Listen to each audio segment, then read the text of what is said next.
Bonjour tout le monde, on se retrouve aujourd'hui pour le menu du jour de jeudi. Pour le repas, j'ai préparé directement donc un plat et pas d'entrée puisque le repas était assez copieux, je trouve. Donc j'ai commencé par faire l'écrasé de pommes de terre.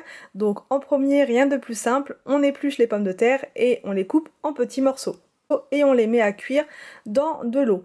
On ajoute également les carottes.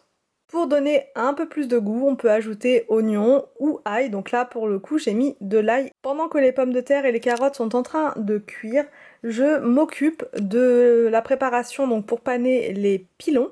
Donc là, encore une fois, c'est très simple. Il suffit de passer donc le pilon. Alors après, au niveau du pilon, vous pouvez enlever la graisse. C'est pas une obligation. Moi, je la laisse parce que j'aime bien le goût que ça donne. Après, je sais qu'Anthony la retire. Voilà, après, c'est vraiment en fonction de ses goûts. Voilà.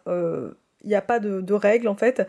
Donc je passe le pilon en premier dans la farine, ensuite dans l'œuf et ensuite dans la chapelure. Vous pouvez faire une chapelure avec du pain dur si vous préférez ou avec des cornflakes.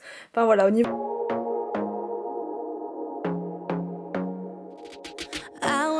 Une fois les pilons panés, on les met donc au four pendant 40 minutes et j'ai pas précisé mais voilà, on rajoute un petit filet d'huile d'olive par dessus pour donner un peu plus de croustillant.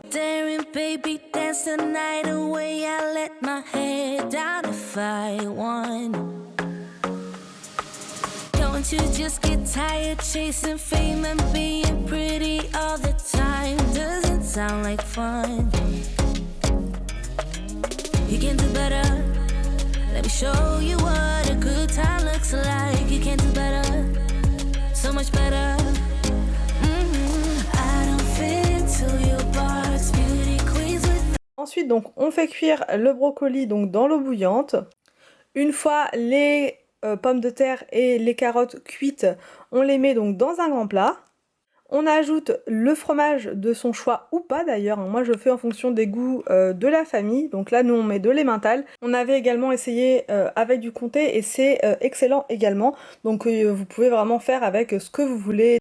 Pour écraser les pommes de terre, donc là j'ai utilisé le presse purée donc de chez Action, voilà, que j'ai voulu tester d'ailleurs, il est très très bien, comparé au presse ail, voilà, entre parenthèses, mais voilà, vous pouvez soit l'écraser comme ça avec le presse purée, soit le mettre dans le mixeur, c'est vraiment, encore une fois, en fonction de vos goûts. On sale, on poivre et on ajoute les épices de son choix, donc moi j'ai mis de la muscade.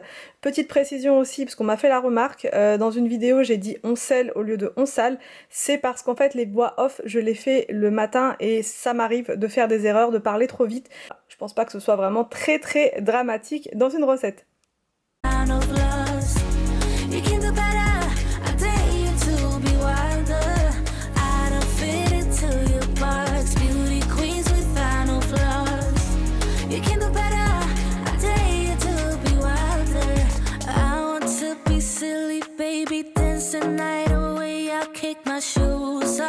If I want, let yourself be free and maybe you will find that there is more to life than being pretty. Honey, let's just face it, you can do better. Let me show you what a good time looks like. You can do better, so much better. I don't fit into your box, beauty queens without no flaws. You can do better.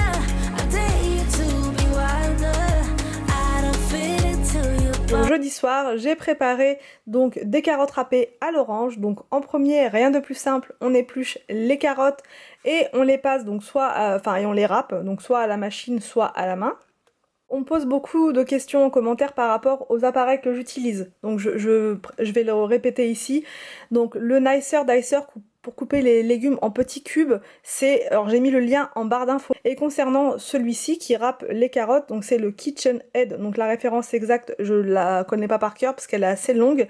Je vous ai également mis le lien en barre d'infos et je vous ai fait également une vidéo complète à ce sujet, donc il suffit de taper Family Forever KitchenAid, enfin, donc vous allez tomber sur la vidéo qui décrit l'appareil voilà, de manière plus complète.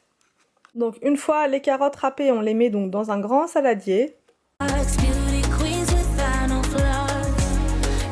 Pareil la vinaigrette, donc on presse 2, voire 3, voire 4 oranges, ça dépend de la quantité de carottes que vous avez. On presse également donc un citron.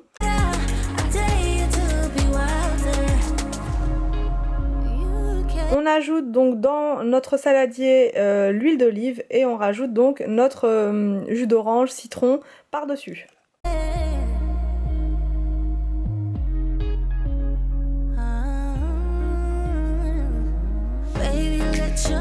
On ajoute donc du persil par-dessus, ça peut être de la coriandre ou bien de la ciboulette, enfin voilà, vous mettez encore une fois ce que vous souhaitez.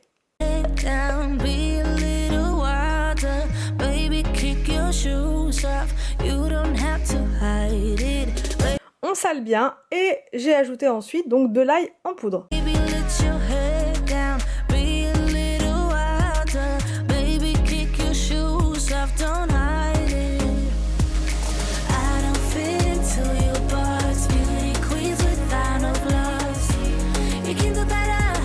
Pour le plat principal, donc j'ai préparé une quiche aux légumes du soleil. Oui, j'aime beaucoup les quiches et les enfants aussi, et c'est un bon moyen de leur faire manger des légumes, donc j'en profite.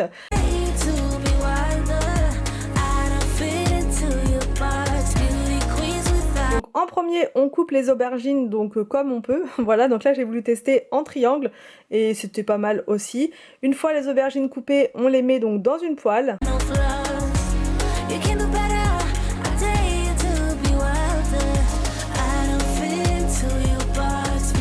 Et on coupe le reste des légumes, donc le poivron et les courgettes.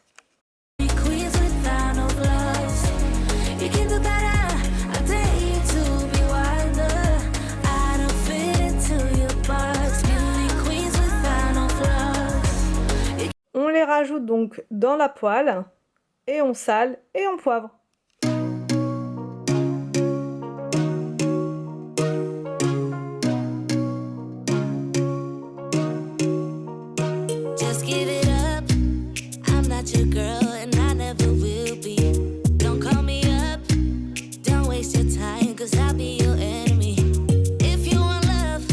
Pendant ce temps-là, donc on prépare dans un plat à tarte la tarte, voilà, enfin comment dire, la pâte brisée. Là j'ai pris une pâte brisée et ensuite donc on va pouvoir préparer donc l'appareil à quiche. Donc pour l'appareil à quiche, j'ai mis donc des œufs, de la crème fraîche. Je fais quasiment systématiquement tout le temps ça, parce que encore une fois les enfants aiment bien.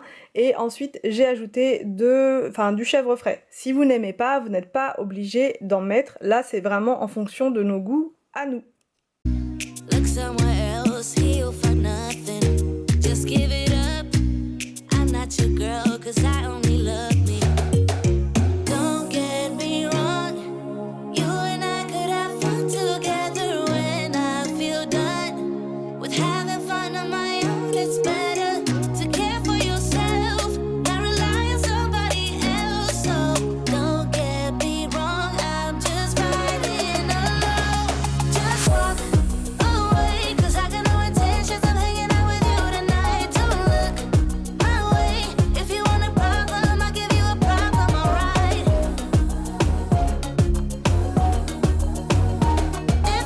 Donc ensuite, rien de plus simple, on met les légumes donc dans le plat à tarte et on ajoute donc l'appareil à quiche par-dessus.